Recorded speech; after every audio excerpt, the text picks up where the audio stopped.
हाय दोस्तों, स्वागत है आपका मेरी यूट्यूब चैनल बीके उज्जैन में। कैसे हैं आप लोग?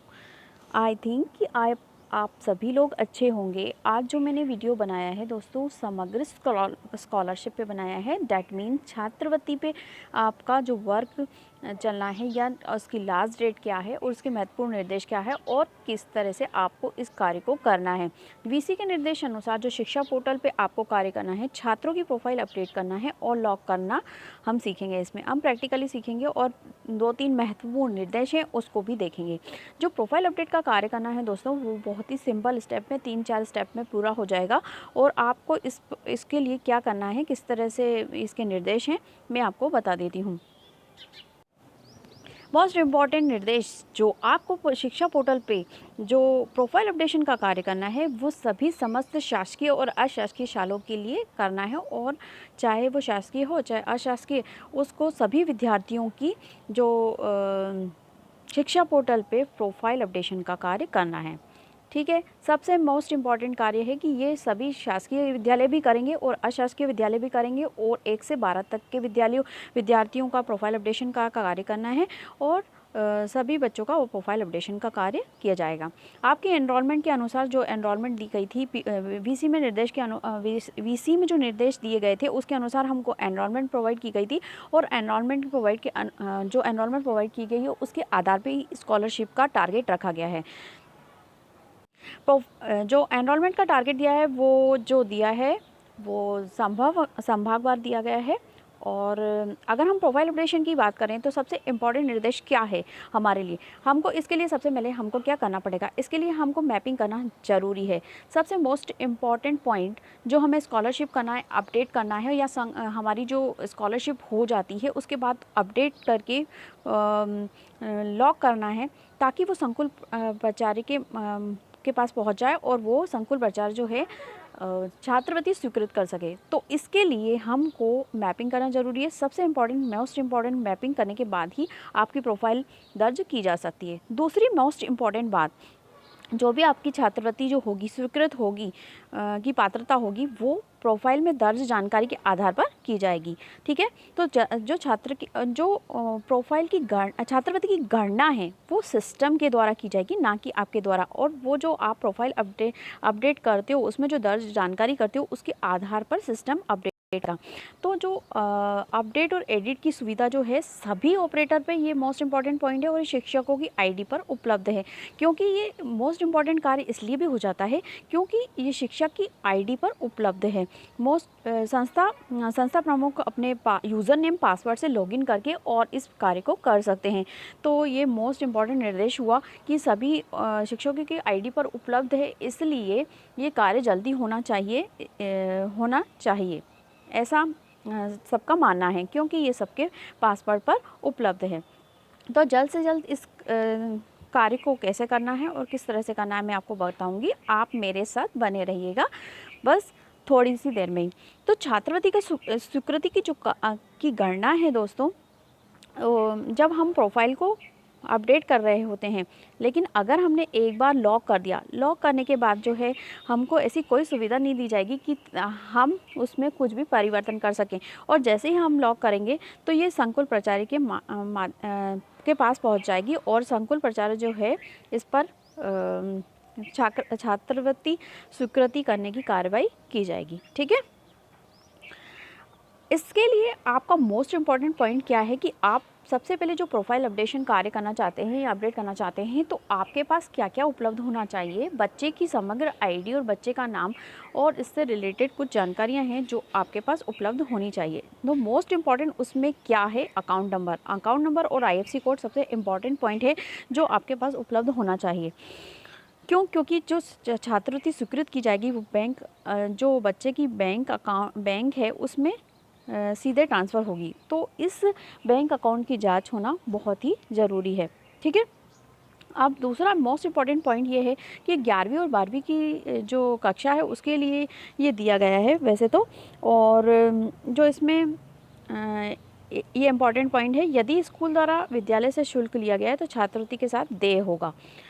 ये इम्पॉर्टेंट पॉइंट था। और दूसरा इम्पॉर्टेंट पॉइंट मैं बता रही हूँ, जो हमारा बैंक अकाउंट हमको करना है तो इसको चेक कर लेना है सबसे पहले, तो ये इम्पॉर्टेंट है। और हम इसकी हिस्ट्री में भी चेक कर सकते हैं कि इसके लिए जो पहले जो कार्रवाई हुई थी वो सफल हुई थी या नहीं हुई थी, ठीक है। और दूसरा मोस्ट इम्पॉर्टेंट पॉइंट जो मैं आपको बताना चाहती हूँ, उसकी लास्ट डेट हमको दे दी गई है मैपिंग की कि 15/2 थी, 2021 थी। तो मैपिंग की डेट ऑलरेडी दोस्तों ख़त्म हो चुकी है और प्रोफाइल अपडेशन का कार्य भी हमको 15 तारीख तक करना था। वैसे पोर्टल स्लो की वजह से हमको सैटरडे तक का टाइम दिया गया है ताकि हम इसको कर सकें। और छात्रवृत्ति स्वीकृत करने का जो कार्य है वो 17/2 मतलब कि 17/2/2021 को हमको पूर्ण करना था।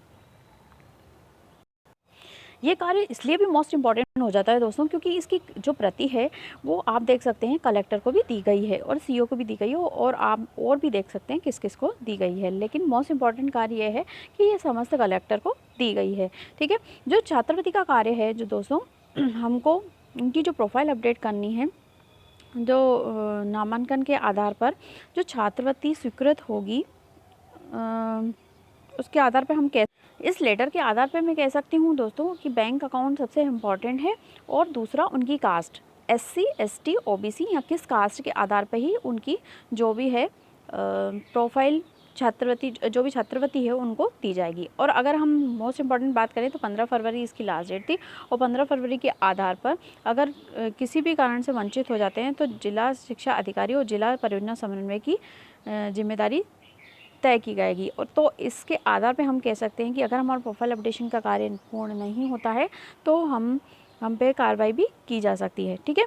तो अगर हम बात करें इसके रिलेटेड हम जैसे कि मैंने आपको बताया कि जो इसकी आयु है, बच्चों की जो आयु है और छात्रवृत्ति का इसमें प्रकार दिया गया है और पात्रता एवं शर्तें दी गई हैं। आप इनके आधार पर चेक भी कर सकते हैं कि आपकी पात्रता है कि नहीं है और किसको छात्रवृत्ति दी जाएगी और किसको छात्रवृत्ति नहीं दी जाएगी। जैसे कि सामान्य निर्धन वर्ग को छठी से 8वीं केवल शासकीय विद्यालय के लिए ये बताया गया है और बालक को 200 रुपये और 300 रुपये और पालक की वार्षिक आय जो होगी 1 लाख रुपये तक होनी चाहिए, मतलब इससे कम की यहाँ से हो सकती है।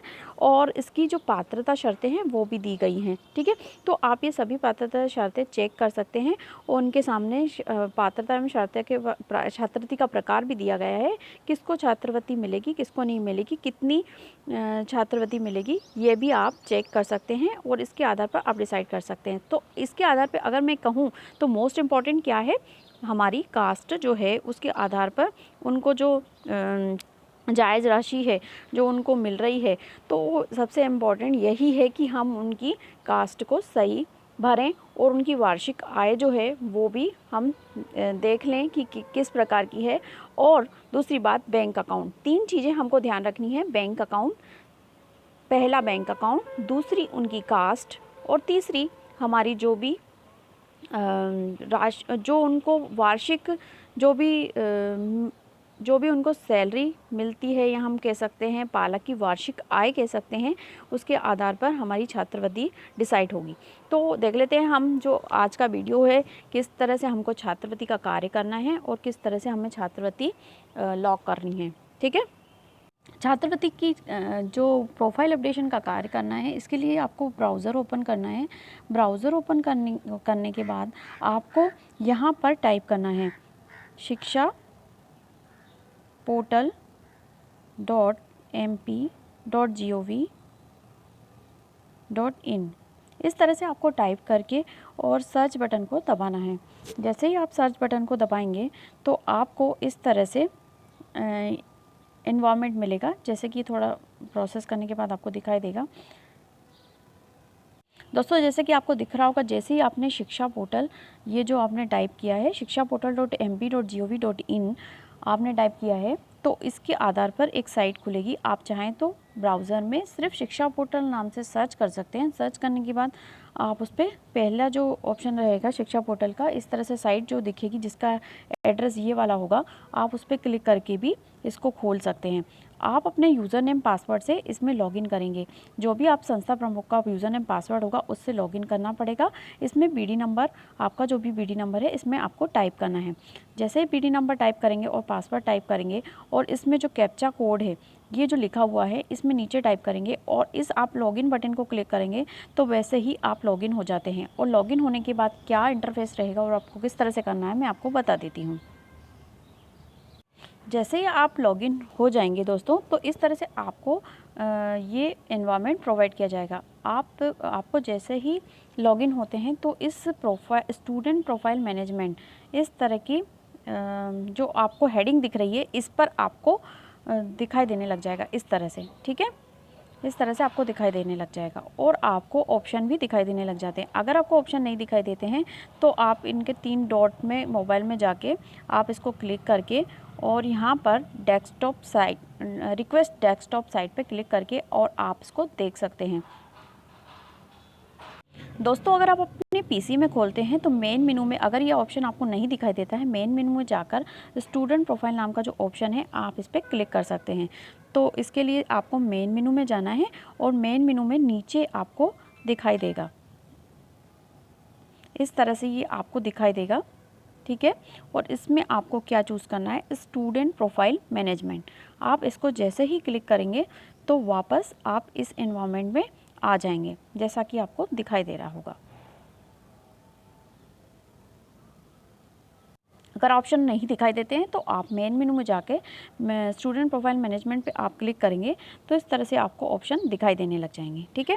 ये जो ऑप्शन दिखाई दे रहे हैं इसमें आपको सबसे पहले क्या करना है, प्रोफाइल अपडेट करने के लिए आपको स्टूडेंट की प्रोफाइल अपडेट करने के लिए आपको क्या करना रहेगा, आपको जो ये ऑप्शन दिख रहे हैं स्टूडेंट प्रोफाइल में आपको क्लिक करना है और स्टूडेंट प्रोफाइल में जो 1.2 का नाम का ऑप्शन है इससे आपको प्रोफाइल अपडेट करनी है स्कॉलरशिप की। अगर अब मैं बात करूं कि आपको इससे पहले कि आप अपनी क्या कर सकते हैं, लिस्ट को भी चेक कर सकते हैं।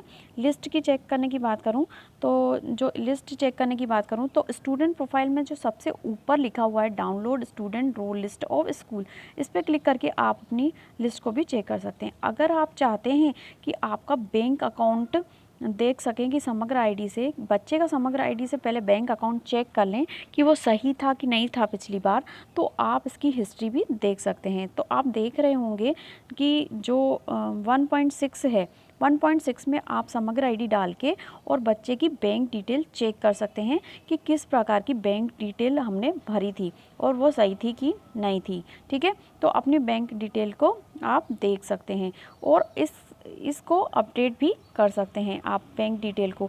और अगर नहीं देखना चाहते हैं या कुछ भी नहीं करना चाहते तो सीधे आप इस ऑप्शन में जाके भी अपना अपडेशन कर सकते हैं। वैसे तो अपडेट इसमें कर लेंगे तो ज़्यादा अच्छा रहेगा। फिर जब हम समग्र आईडी डाल के स्कॉलरशिप करेंगे तो वही अकाउंट नंबर और वही आईएफएससी कोड आपको दिखाई देगा, तो आपको बार बार क्लिक करने की ज़रूरत नहीं पड़ेगी।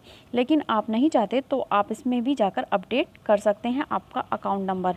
तो आपको इस ऑप्शन पे क्लिक करके और अपनी छात्रवृत्ति जो है अपडेट करनी है। मतलब इसमें आपको 2 चीज़ों का ध्यान रखना है। जैसे ही इस ऑप्शन को खोलेंगे तो आपको एक चीज़ ये ध्यान रखना है कि आपके जो बच्चे की कास्ट है वो क्या है, और दूसरी चीज़ ध्यान रखनी है कि आपका जो बच्चे की बैंक अकाउंट नंबर है उस डिटेल को आपको सही फिल करना है, ठीक है। और तीसरी मैंने आपको बताई थी कि उनकी वार्षिक आय क्या है। अगर आप 1 लाख से ज़्यादा डाल देते हैं तो उसकी स्कॉलरशिप उसको नहीं मिलेगी, है ना। ये चीज़ों का ध्यान आपको रखना है। 3 चीज़ों का ध्यान रख के आप अपना स्टूडेंट प्रोफाइल का ऑप्शन को क्लिक करके और कर सकते हैं, क्लिक करते हैं। जैसे ही आप उसको क्लिक करते हैं उस ऑप्शन को, प्रोफाइल अपडेट ऑप्शन को, तो आपके सामने एकेडमिक ईयर आ जाएगा और आपके सामने स्टूडेंट की एकेडमिक आईडी आ जाएगी। आप इसको एंटर करके और ये जो दिख रहा है कैप्चा कोड को इस बॉक्स में एंटर करके आप अपनी प्रोफाइल को देख सकते हैं और इसमें अपडेट कर सकते हैं। तो जैसे कि मैंने इसमें आईडी डाल ली और फिर मैं बताती हूँ आपको।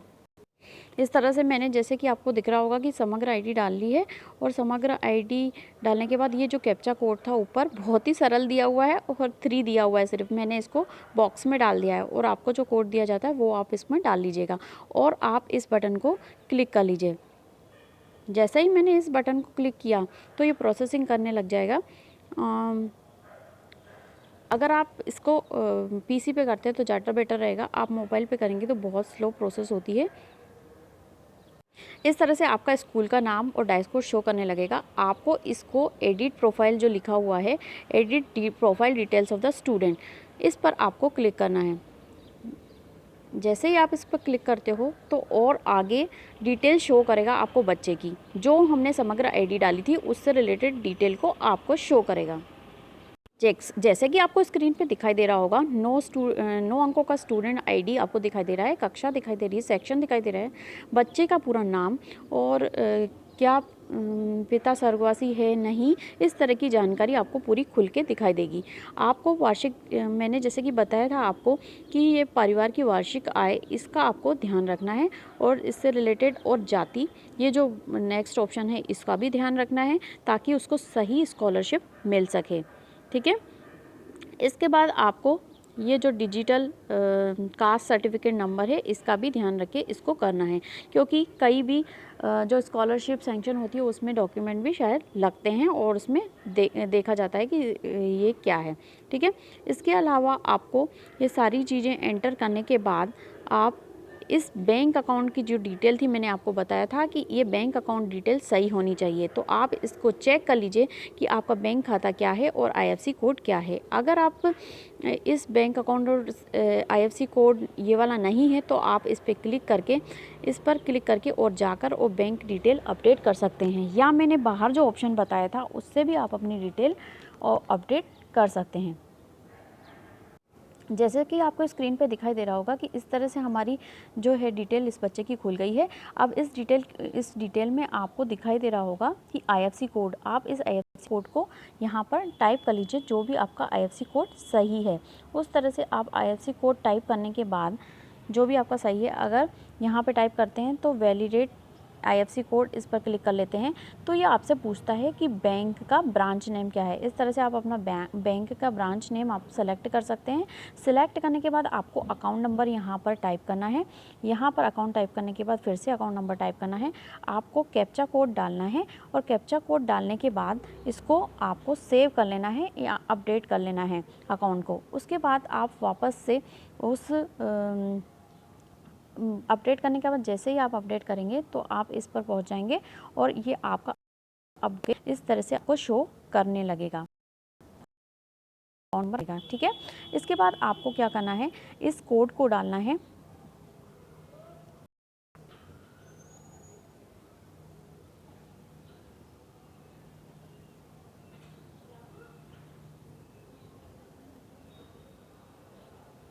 इस कोड को डालने के बाद आपको सबमिट करना है। जैसे ही आप सबमिट करेंगे तो ये जो है प्रोफाइल अपडेट हो जाएगी। प्रोफाइल को अपडेट करने के बाद आपको इसको लॉक भी करना पड़ेगा। लॉक करने के लिए भी आपको एक प्रोसेस करनी पड़ेगी। जो लॉक करेंगे तभी आपकी जो प्रोफाइल है अपडेट हो जाएगी और इसमें आप चेंज नहीं कर पाएंगे। जैसे ही आप लॉक करेंगे तो आप चेंज नहीं कर पाएंगे और ये प्रोफाइल जो लॉक हो गई है वो संकुल प्राचार्य के पास यूज़र नेम पासवर्ड पर पहुंच जाएगी और वो छात्रवृत्ति स्वीकृत करने का कार्य करेंगे। तो जिस तरह से आपको दिख रहा होगा कि ये प्रोसेस जो है कंप्लीट हो गई है अपनी। ठीक है। और ये अपडेट हो गया है। ठीक है। अगर कोई दिक्कत देता है या कोई प्रॉब्लम देता है तो आप उसको सुधार करके और फिर आप उसको सबमिट कर सकते हैं। अगर आपको स्कॉलरशिप को लॉक करना है, इसके बाद आप किसी भी प्रकार की एडिट नहीं कर सकते, बैंक अकाउंट में भी डिटेल में भी एडिट नहीं कर सकते और कास्ट में भी एडिट नहीं कर सकते। इसके पहले आप कितनी बार भी एडिट कर सकते हैं और उसको सेव कर सकते हैं और सबमिट कर सकते हैं। तो स्कॉलरशिप मैनेजमेंट में आपको जाना है, लॉक करने के बाद ही प्रोसेस स्टार्ट हो जाएगी। और जब स्कॉलरशिप इस पे मेन मेनू में जाना है आपको, मेन मेनू में जाके आपको क्या सिलेक्ट करना है, एक मिनट, है ना दोस्तों। इसके लिए आपको एप्लीकेशन मैनेजमेंट में जाना है। इसके बाद आप एप्लीकेशन मैनेजमेंट में क्लिक कर लीजिए। एप्लीकेशन मैनेजमेंट में क्लिक करने के बाद आपको जो भी लॉक करनी है एप्लीकेशन, उसके लिए आपको क्या करना है, इस पर क्लिक करना है सेकेंड वाले ऑप्शन को और इसमें आपको एकेडमिक ईयर को सेलेक्ट कर लेना है। जैसे कि मैं आपको सेलेक्ट करके बता रही हूँ, 2021 का आपको सेलेक्ट करना है और इसमें आपको डाइस कोड डाल देना है, जो भी आपके स्कूल का डाइस कोड रहेगा। दोस्तों जैसे कि आपको दिखाई दे रहा होगा कि मैंने जैसे ही एकेडमिक ईयर जो चूज़ किया और एकेडमिक ईयर को चूज़ करने के बाद डाइस कोड डाला। डाइस कोड डालने के बाद आपको इस कोड को भी डालना है जो कैप्चा कोड है। इस कोड को इस बॉक्स में डाल के और जानकारी देखे पे क्लिक करना है। जानकारी देखे पे जैसे ही क्लिक करेंगे तो आपको इस तरह से लिस्ट आपको दिखाई दे जाएगी कि आपकी स्कॉलरशिप कितनी हो गई है। ठीक है, इस तरह से आपको स्कॉलरशिप दिखाई देगी और आपको इस तरह से आगे जाकर और इस बटन को चूज़ कर लेना है। इस सारे ऑप्शन को चूज़ करने के बाद आपको यहाँ पर उपरोक्त चुने गए सभी आवेदन पूर्णतः सही हैं, इस पर क्लिक करना है। क्लिक करने के बाद आवेदन को लॉक करें। इस तरह से आपको क्लिक करके और आवेदन लॉक कर सकते हैं। आप एक एक करके भी इस आवेदन को लॉक कर सकते हैं, जैसे कि मैं आपको एक सेलेक्ट करके बता सकती हूँ। ठीक है, लेकिन अगर आप इसमें प्रक्रिया में देर लग जाएगी आपको और दिक्कत आएगी, तो आप सारे आवेदन एक साथ जब पूरी मैपिंग हो जाए और पूरी स्कॉलरशिप को आप सेव कर लें, इसके बाद आप इसको क्लिक करके और पूरी स्कॉलरशिप को सबमिट कर सकते हैं। तो देखा आपने दोस्तों कि ये प्रोसेस बहुत ही ईजी है और इसके लिए आपको बस 3 चीज़ें आपको करनी है। जो आपकी समग्र आईडी है उससे रिलेटेड इन्फॉर्मेशन और बैंक का यूज़र नेम और पासवर्ड, और इसके अलावा जो आपको ध्यान रखना है, बैंक अकाउंट का पासवर्ड और उसका आईएफएससी कोड, और इससे रिलेटेड क्लास और उसके परिवार की कितनी वार्षिक आय है, और इसके अलावा उसकी कास्ट और बैंक जो डिटेल है वो तो बहुत ही इम्पॉर्टेंट है, वो आपको ध्यान रखनी है। बैंक डिटेल और उसकी कास्ट और उसकी वार्षिक आय, इससे रिलेटेड इन्फॉर्मेशन को आप दर्ज करके और अपनी प्रोफाइल अपडेशन का कार्य कर सकते हैं। तो दोस्तों आपको मेरा वीडियो कैसा लगा आप मेरे को कमेंट बॉक्स में कमेंट भी कर सकते हैं और बता सकते हैं, और अगर आपके कोई सुझाव या कुछ और भी प्रॉब्लम है तो वो भी मुझे बता सकते हैं। तो मिलते हैं दोस्तों अगले वीडियो में अगले कंटेंट के साथ, तब तक के लिए बाय बाय, सी यू। और अगर हाँ आप मेरे चैनल पे नए हैं तो उसको सब्सक्राइब करना ना भूलिएगा और अपने दोस्तों को भी वीडियो शेयर कर दीजिएगा ताकि वो भी इसका फ़ायदा उठा सकें। तो बाय बाय दोस्तों।